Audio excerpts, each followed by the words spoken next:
அஸ்ஸலாமு அலைக்கும் வரஹ்மத்துல்லாஹி வபரகாத்துஹு. அன்புள்ள சகோதரர்களே, இந்த மார்க்க கேள்வி பதில் தளத்தில் சகோதரர் ஆசிக் அவங்க நல்ல ஒரு கேள்வி கேட்குறாங்க. என்ன கேட்குறாங்கண்டா, இன்று விபச்சாரங்கள் அதிகமாகி கொண்டு இருக்கிறது.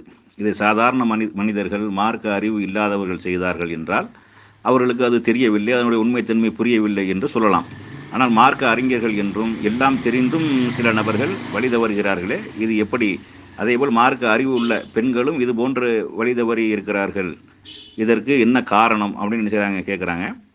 பொதுவாக மனிதனை நம்ம எடுத்துக்கொண்டமையானால் அவன் பலகீனமாகத்தான் படைக்கப்பட்டிருக்கிறான். அதாவது தவறுக்கு அப்பாற்பட்ட எந்த ஒரு மனிதரும் கிடையாது.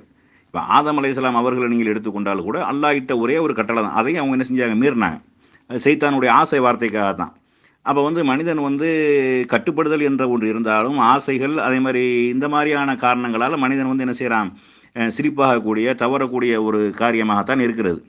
இந்த பெரும் பாவங்கள் என்று சொல்லக்கூடிய இந்த விபச்சாரம் போன்ற காரணங்களாக இருந்தாலும் மனிதன் சில நேரங்களில் அந்த மாதிரியாக தவறி விடுவதை நம்ம என்ன செய்கிறோம், பார்க்குறோம். அது மார்க்க அடிப்படையில் சரியான 4 சாட்சிகளோடு, இஸ்லாமிய சட்டம் அமுலில் இருக்கக்கூடிய சரியான சாட்சிகளோடு கையுங்களமாக பிடிக்கப்படுவார்களே ஆனால் அவர்களுக்கு திருமணம் ஆகியிருக்குமே ஆனால் மரண தண்டனையும், திருமணம் ஆகாதவர்களாக இருந்தால் 100 கசையடியும் அப்படிங்கிற ஒரு சட்டம் என்ன செய்யுது, அமுலில் இருக்குது. இப்போ நபி ஸல்லல்லாஹு அலைஹி வஸல்லம் அவங்களுடைய காலத்தில் கூட ஒரு சஹாபி என்ன செய்கிறாங்க, அல்லாஹ்வுடைய தூதரே, மாயிஸ் ரலியல்லாஹு அவங்க அல்லாஹ்வுடைய தூதரே, நான் இந்த மாதிரி உபச்சாரம் செய்து விட்டேன், எனக்கு அதுக்கு உண்டான தண்டனை தாருங்க அப்படிங்கிறாங்க. அப்போ ரசூல் ஸல்லல்லாஹு அலைஹி வஸல்லம் அதை கடந்து போகிற மாதிரி என்ன செய்கிறாங்க, இல்லை நீ சும்மா தொட்டிருப்பிய, இல்லை முத்தம் கொஞ்சிருப்பிய, இந்த மாதிரி ஏதாவது செஞ்சிருப்பிய, இல்லை அல்லாஹ்வுடைய தூதரை நான் விபச்சாரம் செய்து விட்டேன்னு என்ன செய்கிறாங்க, சொல்கிறாங்க. இவர் எதுவும் மனநல சரியில்லாதவரை அப்படின்னு பாருங்க அப்படின்னா, இல்லை அவர் நல்ல ஆள் தான் அப்படின்னு சொன்னதுக்கப்புறம் என்ன செய்கிறாங்க, அந்த தண்டனை நிறைவேற்றுறாங்க. அப்போ மனிதன் எவ்வளவுதான் பயபக்தியோடு இருந்தாலும் தவறு என்ற அந்த ஒரு நேரம் இருக்கா இல்லையா, அது சில நேரங்களில் எவ்வளோ பெரிய ஆளை என்ன செஞ்சிடறேன், அந்த மாதிரியான ஒரு காரியத்தில் இழுத்து செல்லக்கூடியதாக தான் இருக்கிறது. இப்போ அந்த அடிப்படையில் இதில் மார்க்கம் தெரிந்தவர்கள், மார்க்கம் தெரியாதவர்கள் அப்படிங்கிற பேச்செல்லாம் கிடையாது. மனிதன் பலகீனமாக படைக்கப்பட்டிருக்கிறான்.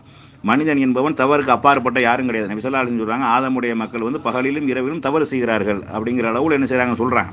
இப்போ மனிதனாக இருப்பானே ஆனால் தவறுக்கு அப்பாற்பட்டவங்க ஆசை இருக்குது, இன்பம் இருக்குது, என்ன எல்லாமே மனிதனுக்கு இருக்கா இல்லையா.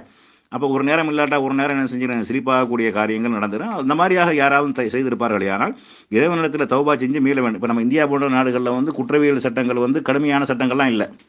இன்னும் சொல்ல போனால் இது பெரிய பாவங்கிற அளவுகளோடு கிடையாது. 2 பேரும் விரும்பி செய்வார்கள், ஏன்னா அது தண்டிக்க முடியாது என்ற அளவுக்கு தான் இந்தியாவுடைய சட்டங்கள் இருக்கிறது. நம்ம மறுமைக்கு பயந்தவர்களாக, அல்லாஹ்வை அஞ்சியவர்களாக அந்த மாதிரியான காரியங்களில் யாராவது ஈடுபட்டிருப்பார்கள் ஆனால் தௌபா செஞ்சு மீளுங்க, இனிமேல் அந்த மாதிரியான காரியங்களில் ஈடுபட மாட்டேன் அப்படிங்கிற ஒரு உறுதியத்தை எடுக்கணுமே ஒழிய, மனிதன்டா அப்படி தான் இருப்பான், அப்படிங்க இருப்பான், இப்படி இருப்பான். எவ்வளவு தான் ஒழுக்கமானவர்களாக மார்க்கத்தை பேசுகிறவர் இருந்தாலும் சில நேரங்களில் மனிதன் அடிப்படையில் தடம் புரளக்கூடிய காட்சிகள் எல்லா இதுலேயும் நடக்குது. இது இவர் விதிவிலக்கான இவர் பாவத்துக்கு அப்பாற்பட்டவர், இவர் பாவமே செஞ்சிட மாட்டார் அப்படின்லாம் கிடையாது. சந்தர்ப்ப சூழ்நிலை யாருக்கு அமையவில்லையோ அவங்க அல்லாஹ்வுடைய அருளால் என்ன செய்கிறாங்க, நல்லபடியாக இருக்கிறாங்க. அந்த மாதிரியான வாய்ப்பு கிடைச்சி தப்பிக்கக்கூடியவர்களும் இருக்கிறாங்க. அந்த மாதிரியான தனிமைகள், அந்த மாதிரியான இதுக்கு தான் இந்த சம்மந்தமாக மார்க்கம் ரொம்ப என்ன செய்யுது, கெடுபிடிகளை விதிக்குது. ஒரு ஆணும் பெண்ணும் தனியாக இருக்கக்கூடாது, இருந்தால் 3ஆவதாக சைத்தான் இருப்பான், நம்ம சும்மா இருந்தாலும் சைத்தான் சும்மா இருக்க மாட்டான். அப்போ என்ன செய்யணும், அந்த மாதிரியான காரியங்கள் நடந்துவிடும். விபச்சாரத்தின் அருகில் கூட நீங்கள் செல்லாதீர்கள், அதற்கு உண்டான காரண காரியங்கள் நடக்கக்கூடிய அந்த மாதிரியான எந்த இது தொடர்புலையும் இருக்காது அப்படிலாம் சொல்லுது. லா தக்ரபு ஸினா அப்படின்ற விபச்சாரத்தின் அருகில் கூட நீங்கள் செல்லாதீர்கள், அன்தும் சா சபீலா, அது ரொம்ப ஒரு அசிங்கமான ஒரு நிகழ்வாக இருக்கிறது என்றெல்லாம் எல்லாம் என்ன செய்யறான், சொல்லி காட்டுறான். அந்த பக்கம் கூட போயிடாதுன்னு சொல்கிறான். இதுக்காக இந்த மாதிரி தான், ஏண்டா ஆணும் பெண்ணும் என்ற ஒரு ஈர்ப்பு எல்லாம் அப்படி தான் படைச்சிருக்கிறான்.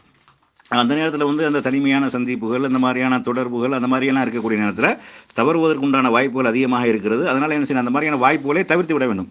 அப்படி இருக்கக்கூடிய நேரத்தில் அல்லாஹ்வை அஞ்சி அதிலிருந்து விலகியவர்களும் இருக்கிறாங்க, சிலிப்பானவர்களும் இருக்கிறாங்க. அந்த மாதிரியான தவறுகள் நிகழ்ந்து விட்டவர்கள் அல்லாஹ்விடத்தில் தௌபா செஞ்சு மீளுவதான் என்னது அதற்கு உண்டான வழி. இதில் யாரையும் நம்ம என்ன செய்ய முடியாது, விதிவிலக்காலும் சொல்ல முடியாது. நம்ம யாபமாக இருந்துக்கிறோம், அல்லாஹ்வுக்கு அஞ்சியவர்களாக அந்த மாதிரியான காரியங்கள் நிகழ்ந்து விடக்கூடாது, அந்த மாதிரியான தவறில் ஈடுபட்டு விடக்கூடாது என்று என்ன செய்யணும், அல்லாஹ்விடத்தில் பிரார்த்தனை செய்து கொண்டு நம்ம இறை அச்சத்தோடு இருப்பதுதான் இதற்கு சிறந்த ஒரு வழி.